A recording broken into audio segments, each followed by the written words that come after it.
Welcome to episode 3 of Warzone Weekly, where we discuss the most recent Call of Duty update, talk about everything coming to Warzone this week, and also take a look at what's happening in Modern Warfare 2. So guys, it's currently been 8 days of radio silence. The last update we got for Modern Warfare 2 and Warzone 2 was on the 22nd of November. I've been waiting for them to put something out, but 8 days later and we have nothing, so I assume that is pretty much our latest update. And the update on the 22nd was all fart and no poo. It looks impressive, but there's not a lot in there. It's mainly a bug fixing update mixed in with very minor and very few quality of life improvements.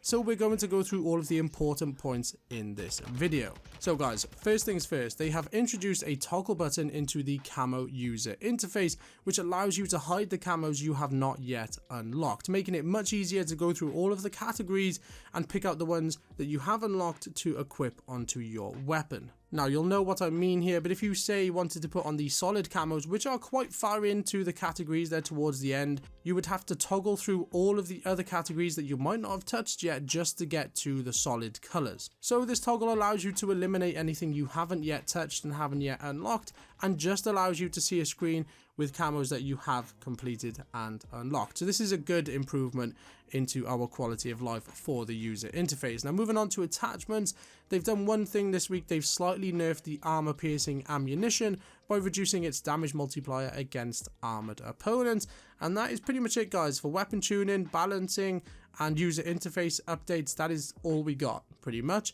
Now, for the rest of the update, they have just addressed a number of issues and bugs throughout the game. They'll be up on screen while we go through them, but I thought I could pick out the 5 most important fixes and go through them. So first up, they have done a massive overhaul on the audio, including having a look at the directional audio. Now, I'm not sure about you guys if you've noticed this, but the audio since the launch of Season 1 has been very inconsistent. There's also rumours of skill-based matchmaking audio, where players in the lower skilled lobby would have louder and more prominent audio cues and notifications than players in a higher skilled lobby. Now, I'm not sure if this is true. It's kind of a conspiracy. There is a lot of stuff. There's a lot of videos out there, a lot of stuff on Reddit, which kind of looks at proving it, but I'm not getting into that. If you want to go have a look at that, you can, of course. It is out there. So hopefully this update has kind of addressed some of those audio issues. Next up, Overkill will no longer allow you to equip the same weapon in both slots. I mean, that goes without saying. That should have been there in the first place. They have also addressed an issue where players were hearing incorrect and random notifications during playing the game. Now, they've said they've fixed this, but yesterday I was playing Warzone with a friend and I had the notification, the audio notification, that he had actually jumped out of the plane when he hadn't. So some players will still be hearing random audio cues that they shouldn't be. Good news for all of you camo grinders out there. Apparently they have addressed an issue where the platinum camo requirements were displaying incorrectly when you actually unlocked the challenge itself. So once you got gold and then you could see the platinum challenge, they were actually incorrect. So apparently they have addressed that. And then finally they fixed an issue where the incorrect weapon was appearing in the weapon showcase. So nothing major here, guys, apart from the audio issues. Hopefully they get those dialed in, because I don't know about you, but I've been hearing a lot of inconsistent audio while I've been playing both Warzone and multiplayer. So hopefully they sort that out.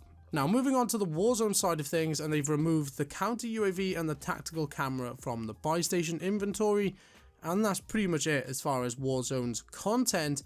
However, they have done a stack of bug fixes, so again, we'll go through the top 5 most important bug fixes. So first up, they have addressed an issue affecting some players and their proximity chat. Apparently some players were not getting proximity chat when they were playing Warzone. They have fixed an issue where the parachute deployment was causing some players to experience game crashing. They fixed an issue where some players were skipping the downed animation and being eliminated immediately despite having a teammate alive. They've also addressed an issue that was preventing players being able to jump from the plane during the infill during the start of the Warzone match. And then finally, they have addressed an issue where players eliminated in the Gulag could not be brought back by their teammates who were alive and on the ground in Warzone. So there we go, guys. Keeping it short and sweet this week. Pretty dry on the content.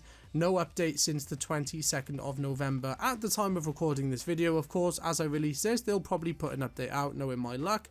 But there's been no new content for the last couple of days. Well, there's been no new content since the launch of Season 1. So guys, if you enjoyed this week's episode of Warzone Weekly, let me know by dropping a like on it down below. If these videos continue to do well on the channel, I will carry on doing them in this format. If you like the format, again, let me know by dropping a like on it down below. We are on the road to 2,500 subscribers, so big love to anyone who leaves any love on the channel. It's very appreciated. And of course, thank you for staying tuned to the video. As always, feel free to subscribe to the channel for all of the latest Call of Duty news, tips and tricks, how-tos, class setups, and much more.